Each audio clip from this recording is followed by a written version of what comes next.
Senator Hunt, you're recognized to speak. Thank you, Mr. President. Good morning, colleagues. Good morning, Nebraskans. I rise today, in agreement with my colleague, Senator McKinney, who has made brilliant points on his opposition to this measure. And, I rise to join him in opposition. Nebraskans deserve to have their voices respected, and last November, our constituents spoke overwhelmingly in favor of paid sick leave for workers. Nearly 75% of Nebraskan voters approved the Healthy Families and Workplaces Act, and not a single legislative district had less than 63% support. And they supported this for a simple reason, colleagues. No one should have to choose between earning a paycheck and caring for their health. Yet here we are, just months later, considering an amendment, soon a couple measures down in the queue, that would undermine the new law and frankly overturn much of what what voters asked us to put in place.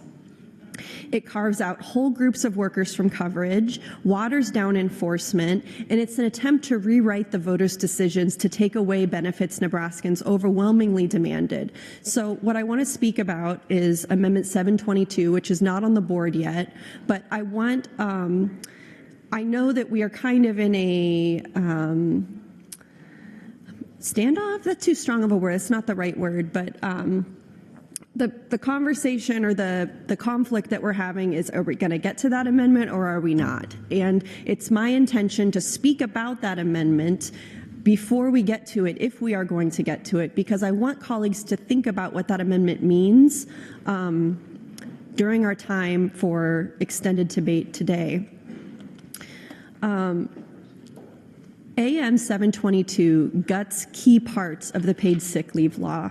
It cuts out entire groups of workers from coverage, it waters down enforcement, and it strips away protections that make the law meaningful. It's not a tweak or a clarification, it's not refining, it's not a cleanup. It's an attempt to rewrite the voters' decisions to take away benefits that Nebraskans overwhelmingly demanded. So let me highlight what this amendment would do and why it's such a step backward. First, it exempts businesses with 10 or fewer employees from providing paid sick leave at all.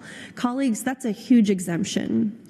Nebraska's law was supposed to cover every private employer, whether you have 1 employee or 100, with reasonable adjustments for size.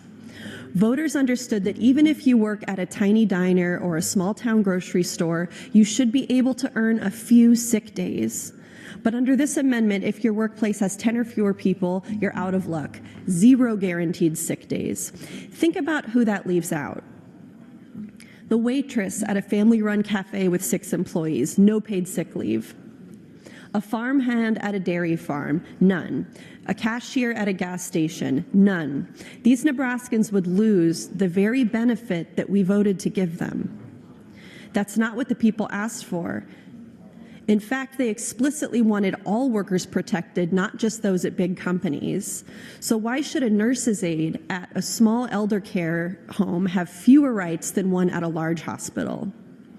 This amendment would create an unfair double standard. It would rob thousands of sick leave that they should be earning.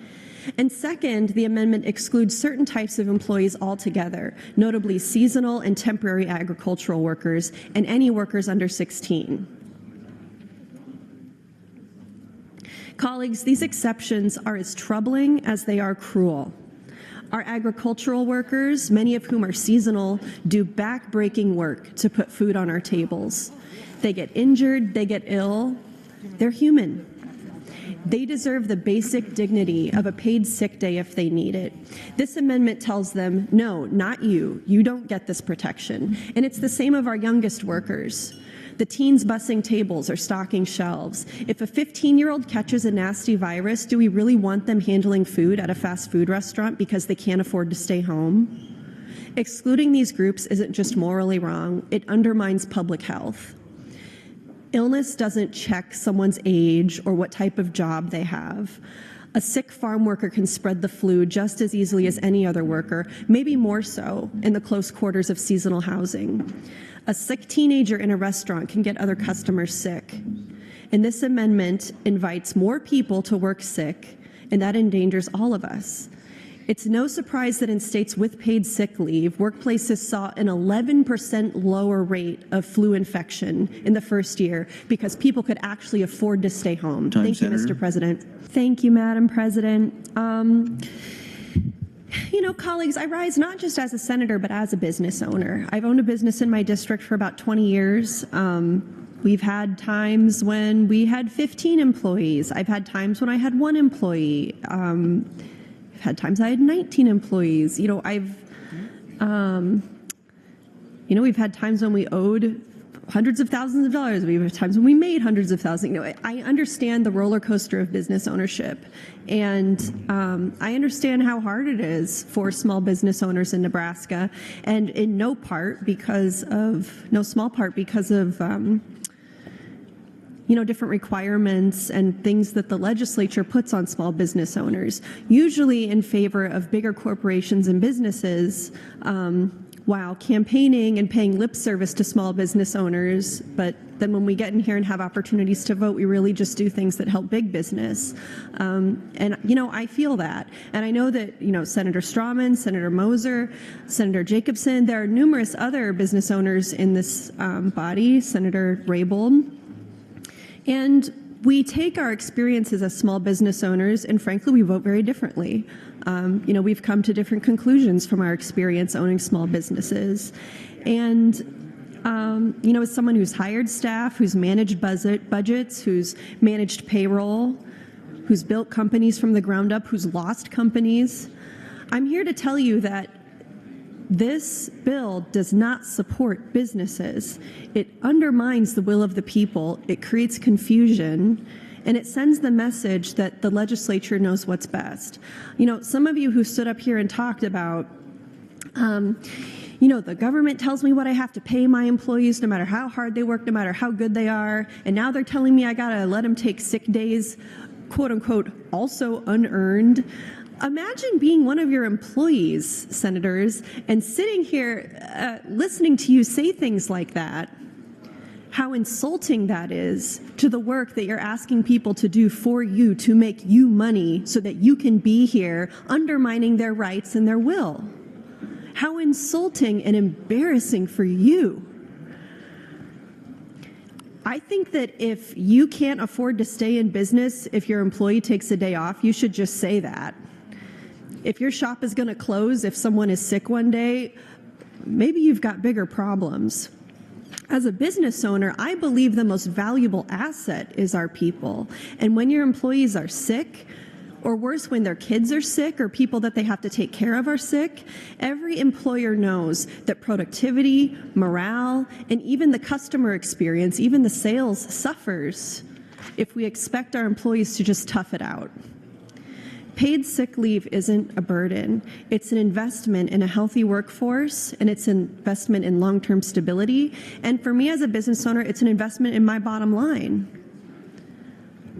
I don't have to stand up on the microphone and say, talk about my employees being lazy or unqualified, or doesn't matter how hard they work, the government tells me what I have to pay them, which by the frickin' way is not very much money. If these things are such a limitation to you, maybe you should ask what kind of business you're running that you can't recruit top talent, that you can't recruit people to work in your shop who you think are hardworking, who you think deserve to be there, that you would like to pay a fair wage. Frankly, very humiliating to admit that out loud. But here's what this bill does. It chips away at policy that Nebraskans overwhelmingly passed just months ago. It redefines key terms, it narrows the scope, and it introduces ambiguity to business owners and to workers. It walks back what voters said they wanted, and it's obstruction. We hear the argument a lot, small businesses can't handle this, but I am a small business. I've been there. I've done it all. I've run a service business, retail businesses. I've operated a co-working space. And I can tell you from experience, the businesses that are ready for the future, the businesses that will survive in this state are the ones that treat their workers with dignity. You want to attract talent. You want to retain staff. You want to reduce turnover. You want to make money. Paid sick leave helps with all of that. Thank you, Madam President.